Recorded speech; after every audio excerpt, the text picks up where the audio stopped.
In this video, we're going to talk about a drill. It's a drill that I would encourage all of my students to be working on, and it's a drill that I not only would encourage them to do, it's a drill that I would encourage them to master.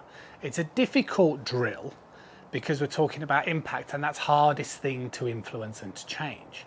Now, just to clarify, the big problem that I see are golfers that get too scoopy and too flicky, which basically means when they're hitting the golf ball, the club head is kind of hitting the ball ahead of the hands, or in this post-impact position, the club head is overtaking the hands instead of keeping the hands leading.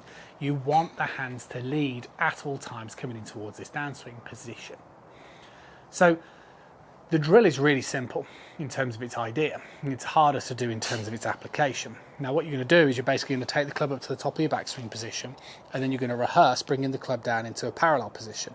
And all you're looking to do is when the club is parallel towards the ground, your hands need to be located over the golf ball, like so.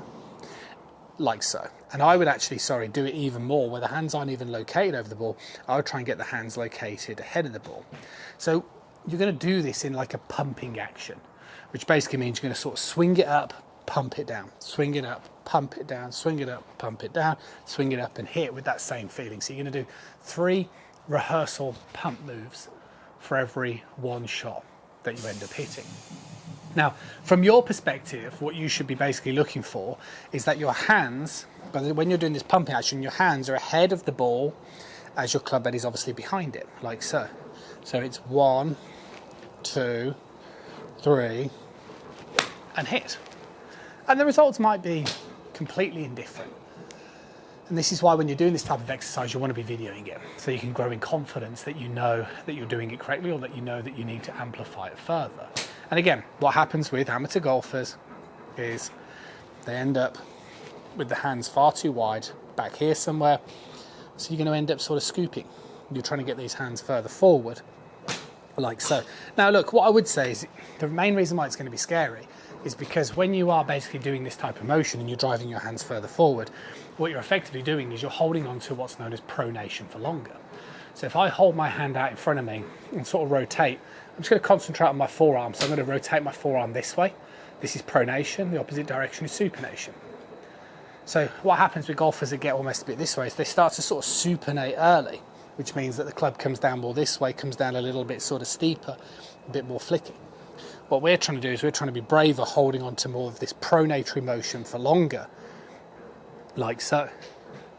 Now, for some of you that are a little worried, you can feel like you're closing the club face progressively on the way down as well. So you can kind of get that feeling of bowing that lead wrist if you feel that gives you more confidence. But I wouldn't get distracted away from the point that what you're trying to do is focus on your hand path, and you're trying to get your hands coming down a narrow angle. So if I did it in slow motion, what would look like is you would swing up, you'd pump it down, the club would naturally be progressively uncocking into this position here. So when the club is roughly located opposite my feet, my hands are located opposite my left ankle. And the thing that brings the club around is that supinatory motion, like so. And then the hands will just keep moving through with more of that arm rotation as you carry on. So you just have to understand, yes, if I do it this way in front of you guys, there's going to be, as we come in towards that, there's going to be some left arm rotation to square that club face, similar to what I'm doing here. Boom. But we want to try and feel like we're holding on to this pronatory motion for as long as possible, and then just squaring it at the last little bit. And that's what you're doing with this pump drill. 1, 2, 3, and then hit. And like all of these drills, you might be rubbish at it for your first time, and you might be rubbish at it for your second time. But what I'm encouraging a lot of my students to do is to persevere and be brave and keep doing it. So if it's not working, don't necessarily sort of panic and try and do something else and associate it's no good for you. You should continue to do it, because if you can improve that impact area and you can improve how your hands are coming down, it's going to change everything in your golf game. See you guys again really soon.